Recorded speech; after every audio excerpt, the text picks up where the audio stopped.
پھر اس کے بعد نبی کریم صلی اللہ علیہ وسلم فرماتے ہیں کہ عورت اپنے خاوند کے گھر کی محافظہ ہے اور اس سے اس کے گھر کی چیزوں کے متعلق سوال ہوگا۔ اب ہماری بہنیں بھی ذرا توجہ کریں کہ جن کو اگر شوہر اچھے مل گئے، ان کو بنگلہ مل گیا، گاڑی مل گئی، پیسے کی فراوانی ہے، اس کے بعد ان کو نہیں پتہ کہ میری اپنی ذمہ داری کیا ہے۔ شرعی ذمہ داری سمجھیں۔ بچہ جو ہے وہ سب سے پہلے ماں کی گود کو اپنی تربیت گاہ پاتا ہے۔ ماں جتنی پاکیزہ سوچ کی حامل ہوگی، پازیٹیو تھنکنگ کی حامل ہوگی، اس کی ایکٹیویٹیز جتنی اچھی صاف ستھری ہوں گی، بچے اتنے ویسے سیکھیں گے۔ چنانچہ اگر ایک عورت ہے وہ علم دین سے عاری ہے اور وہ اپنی کم علمی یا جہالت کی بنا پر خطائیں کر رہی ہے، گناہ کر رہی ہے، خلاف شرع کام کر رہی ہے، یا بد اخلاقیوں کی وجہ سے شوہر کی زندگی عذاب بنائی ہوئی ہے پورے گھر کی، اور بچے اس کو سیکھ رہے ہیں، تو یہ گناہ جاری ہے عورت کے لیے۔ لہذا عورت کی ذمہ داری کیا ہے؟ پہلے شوہر کے اعتبار سے میں عرض کر دیتا ہوں، اس کے مال کی حفاظت کرنا۔ شوہر کا مال اس کی اجازت کے بغیر عورت کہیں نہیں دے سکتی ہے۔ اپنی پاکٹ منی میں خود مختار ہے، لیکن اگر شوہر کا مال ہے تو اس میں دو چیزیں ہوتی ہیں کہ اگر وہ کہیں دینا چاہتی ہے، اس کو یقین ہے کہ شوہر اس پہ ناراض ہوگا، پھر تو دینا ہی گناہ ہے، چاہے آپ مسجد میں دیں، شوہر سے پوچھ کے دینا ہوگا۔ اور اگر یقین ہے کہ شوہر ناراض نہیں ہوگا، تب بھی پوچھ کر دینا افضل ہوتا ہے، بغیر پوچھے دے گی تو آدھا ثواب ہوگا، یہ حدیث میں ہے۔ لہذا پورا ثواب حاصل کرنے کے لیے اپنے شوہر کو بتانا ہوگا۔ بعض خواتین تھوڑا بہت گھر سے پیسہ بچا کے اپنے میکے میں دیتی رہتی ہیں۔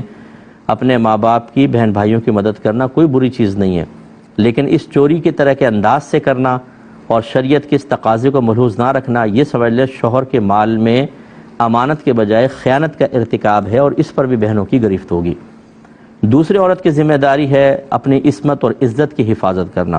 جب ایک عورت کی شادی ہو جاتی ہے تو اس کا ہنسنا، اس کا مسکرانا، اس کا میک اپ، اس کا لباس، اس کا ہیئر اسٹائل، اس کی لپسٹک، اس کی نیل پالش صرف اپنے ہسبینڈ کے لیے ہونی چاہیے۔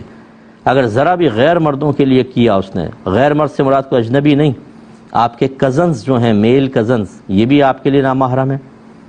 آپ کا خالو آپ کے لیے نامحرم ہے، ٹھیک ہے نا؟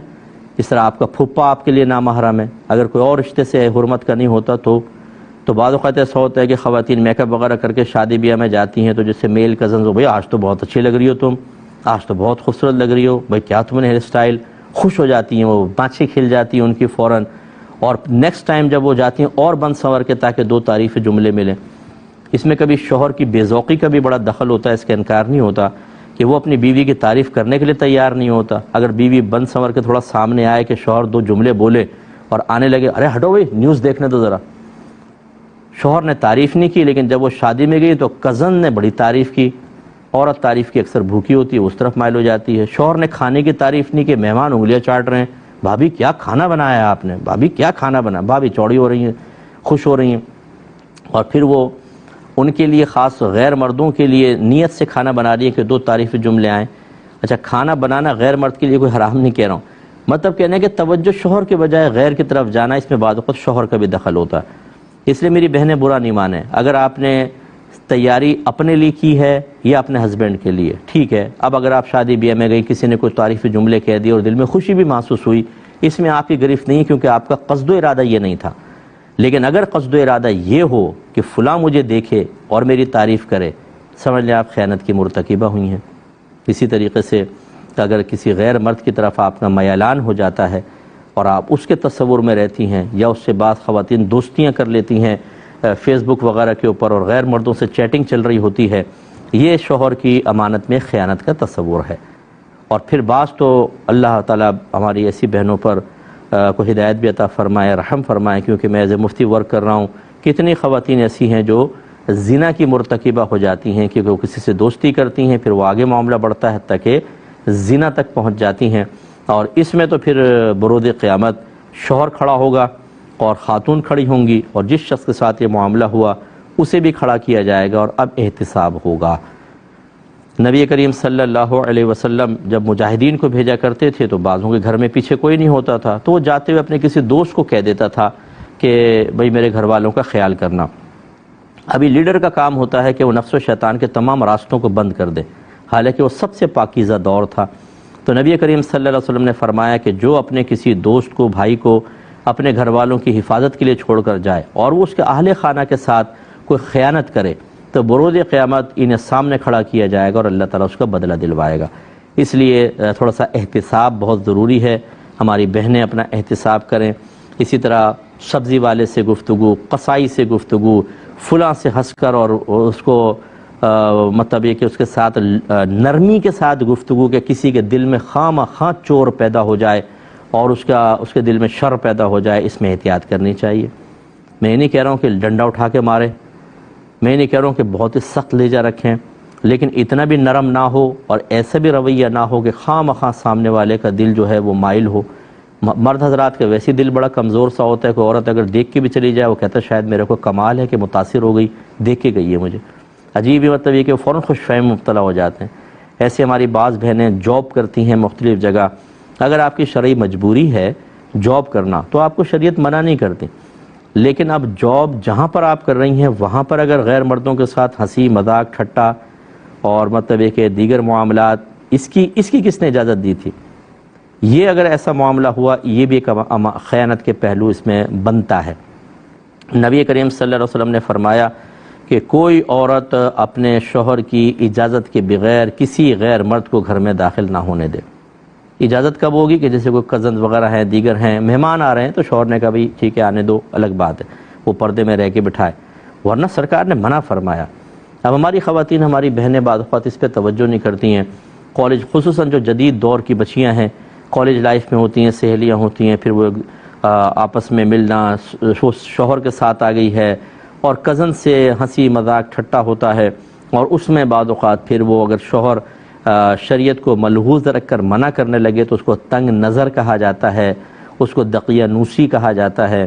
لڑکی کہتی ہے کہ اس گھر کے اندر مجھے سانس گھٹتا ہوا محسوس ہوتا ہے، اس سے نہ ملو، اس سے نہ بولو۔ یہ تو شوہر کی ذمہ داری ہے۔ جیسے ابھی پیچھے یہ بات گزری کہ ہر شوہر سے اس کے گھر والوں کے بارے میں کویسچن ہوگا، تو اس میں ہم نے ایک بتایا کہ اس کو برائی، شوہر پہ لازم ہے کہ اپنے گھر والوں کو برائی سے روکے۔ اب اگر وہ دیکھتا ہے کہ میری زوجہ بے پردہ ہے، وہ غیر نامحرم سے اس طرح کی گفتگو کر رہی ہے جو نہیں کرنی چاہیے، لیکن وہ اگنور کرتا ہے تو قابل گرفت ہے، بروز قیامت اس کا حساب ہوگا۔ آپ اس کو تنگ نظر کہیں، چاہے آپ اس کو دقیانوسی کہیں، ایکسٹریمسٹ کہیں، فنڈامنٹل کہیں، لیکن وہ بیچارہ صحیح کر رہا ہے۔ اگر وہ شریعت کے تقاضے کے مطابق کر رہا ہے تو، اور وہی جو دائرہ شریعت اس کے مطابق اگر وہ کر رہا ہے تو ٹھیک ہے۔ شکی مزاج ہونا ٹھیک نہیں ہوتا، لیکن بالکل بے پرواہ ہونا یہ بھی تو ٹھیک نہیں ہوتا۔ اس میں ہماری بعض بہنیں برا مان جاتی ہیں، بعض اوقات تو طلاق کے مطالبے ہو جاتے ہیں کہ بھئی بڑی سی زندگی تنگ کر دی، ہماری بچی کی طلاق دے دو، تم چھوڑ دو۔ کیا چاہتے ہیں آپ کہ اللہ تعالیٰ اس کے رسول صرف آپ کی بچی کی مرضی کے لیے تمام قوانین کو سمیٹ دیں اور اسے ہر طرح کے افعال کی اجازت دے دی جائے؟ مذہب آپ کی زندگی کو تنگ نہیں کرنا چاہتا، مذہب آپ کو خرابی سے بچانا چاہتا ہے، آپ کی زندگی کو ایک نظام، ایک قرینے پہ لے کر آنا چاہتا ہے۔ ایسی خواتین جو یہ کہتی ہیں کہ میری بچی کی زندگی اس نے تنگ کر دی، میں آپ سے کویسچن کرتا ہوں، اگر آپ کی بہو اس طرح کرے کہ میکے جائے اور وہاں اپنے میل کزن سے ہنس کے باتیں کر رہی ہو اور آپ دیکھ لیں، کیا کریں گی آپ تو فوراً بیٹے کو بلائیں گی، ادھر آؤ، دیکھو تمہاری بیوی کیا کر رہی ہے، تمہیں ذرا کنٹرول نہیں اپنی بیوی کے اوپر، مر جانا چاہیے تمہیں، غیرت سے ڈوب کے مر جانا چاہیے ہیں۔ اس طرف اتنے ماشاءاللہ خوبصورت لیکچر اور وہاں پہ یہ کہنا کہ میری بیٹی کی زندگی تنگ کر دی۔ تھوڑا سا سوچئے، یہ دو نظام، دو اسٹینڈرڈ نہ بنائیں اپنے گھر کے اندر۔ جو اپنی بیٹی کے لیے آپ چاہتے ہیں وہی بہو کے لیے، اور جو بہو کے لیے نہیں چاہتے وہ بیٹی کے لیے بھی نہ چاہیں نا، یہ ہمارے یہاں غلط ہو رہا ہے۔ تو خواتین کو، ہماری بہنوں کو چاہیے ہم سے بھی ناراض نہ ہوں، اور ہوں تو بہرحال میرا کیا مسئلہ ہے، ہمیں کیا پرواہ، ہمیں تو بتانا ہے شرعی احکام۔ تو اس لیے ہماری بہنیں اپنے آپ کو ریزرو کریں اور محتاط چلیں، یہی آپ کے حق میں بہتر ہے۔ ایک تو یہ شوہر کا معاملہ ہوا، دوسرا اچھا مال اور شوہر، تیسرا جو ہے وہ اولاد کے سلسلے میں ہر عورت پہ ذمہ داری ہے کہ وہ اپنے بچوں کو کہ اولین تربیت وہ کرے، کیونکہ ماں ابتدا میں بچے ماں سے کلوز ہوتے ہیں۔ اسی لیے ہمارا مذہب اسلام یہ کہتا ہے کہ اگر میاں بیوی میں سپریشن ہو جاتی ہے تو بچہ 7 سال تک اپنی ماں کے پاس رہے گا، یعنی 8ویں سال میں جب داخل ہوگا تو باپ کے پاس جائے گا، اور لڑکی 9 سال تک ماں کے پاس رہے گی، کیونکہ اولین جو تربیت کی ذمہ داری ہے وہ ماں کو دی ہے۔ اب آپ خود سوچئے، وہ وقت ہوتا ہے 1 سے لے کر 7 سال، یعنی 8ویں سال میں بچہ داخل ہوا اور بچی کا 9واں سال، کہ جس میں بچوں کی آبزرویشن بہت ٹائٹ ہوتی ہے، وہ ہر چیز کو محسوس کر رہے ہوتے ہیں، دیکھ رہے ہوتے ہیں، یہاں نقش یہاں بیٹھ رہے ہوتے ہیں۔ اس لیے ماں کے حوالے کیا گیا کہ ماں تربیت کرے اور بچوں کو بہت اچھا بنائے۔ اب اگر ماں ہی 1 سے 7 سال تک بچے کے ذہن کو ڈسٹرائے کر دے، تباہ کر دے، بچی کی غلط تربیت کرے، تو آئندہ زندگی تو گئی اس کی کام سے۔